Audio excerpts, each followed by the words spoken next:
ও বৌমা, বৌমা কথা কি কানে যাচ্ছে না? হ্যাঁ মা বলুন। ওই যে মহারানীর কথা কানে গেল। তা সারাদিন ঘরের কাজ করলে কি হবে? তা এবার একটু রান্না বান্না করো। কেন মা, একটু ভালোবেসে বলা যায় না? ও ভালোবেসে বলতে হবে। আসেন বৌমা, ওই যে রান্নাঘর। তা একটু রান্নাটা করেন তো দেখি। আর একটু ভালোবেসে বলবো বৌমা? বিয়া তো 1 মাস হয়ে গেল।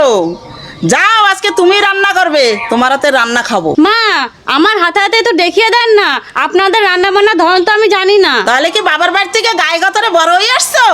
একটা রান্না করতে পারো না? কেন মা? ও এক পরিবার থেকে আর এক পরিবারে এসছে, তুমি ওকে শিখিয়ে পড়িয়ে নেবা না মা? ও মা, ও পরের আর কেউ না, তোমার গর্ভের সন্তানের জীবন সঙ্গিনী, আমার ভালোবাসা।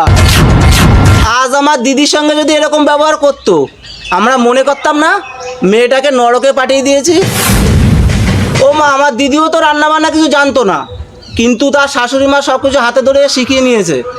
আজ আমরা ওই পরিবার নিয়ে গর্ববোধ করি। কিন্তু মা, আমার শ্বশুরবাড়ির থেকে এই গর্ববোধ করবে তো মা? বাহ খোকা, বিয়ের পরে দেখছি তোর ভালোই বুদ্ধি হয়েছে। ভালো, এসো বৌমা।